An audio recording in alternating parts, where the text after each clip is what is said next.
একটা কল্যাণমুখী বাজেট করতে হলে যেটা শুধুমাত্র অবকাঠামোর উন্নয়ন করলে হবে না, যেটা ফ্যাসিস্ট আমলে হয়েছে। বিরাট বিরাট প্রত্যেকটা কলেজে কিন্তু বিল্ডিং হয়ে গেছে, বাদ বাকি কি আছে সেটা সব খালি, এবং অনেক বিল্ডিং হয়েছে। প্রত্যেকটা প্রায় বলতে গেলে 6 তলা 8 তলা বিল্ডিং মানে গ্রামে গঞ্জে পর্যন্ত হয়ে গেছে। It's very wonderful, it's worth অ্যাপ্রিশিয়েটিং, but এটা এনাফ নয়। মানব সম্পদের উন্নয়ন করা, সামাজিক ন্যায় বিচার, কর্মসংস্থান এবং জ্ঞান ভিত্তিক রাষ্ট্র গঠন করার জন্য ফোকাস করতে হবে বাজেটকে। আমি এখন বলবো শিক্ষা খাতের কথা। শিক্ষা খাতে যে ব্যয়টা করা হয় সেটা আমাদের কত পার্সেন্ট?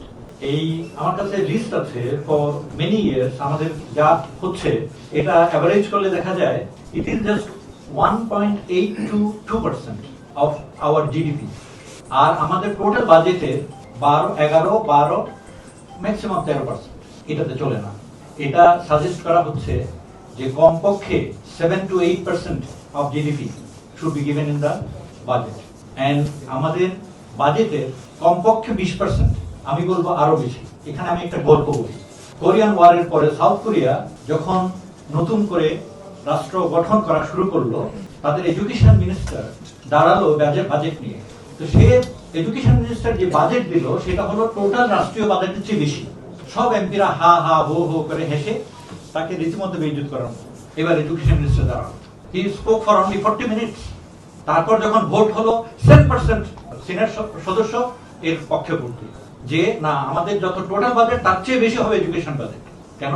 উনি শুধু একটা কথা বলি, ওনার কথাটা শেষ করি। সেটা হলো, যেমন আপনারা জানেন জাপানের এবং সাউথ কোরিয়ার আসলে এরেবল কোনো ল্যান্ড নাই, চাষাবাদ যোগ্য কোনো জমি নাই, ওদের কোনো খনি নাই।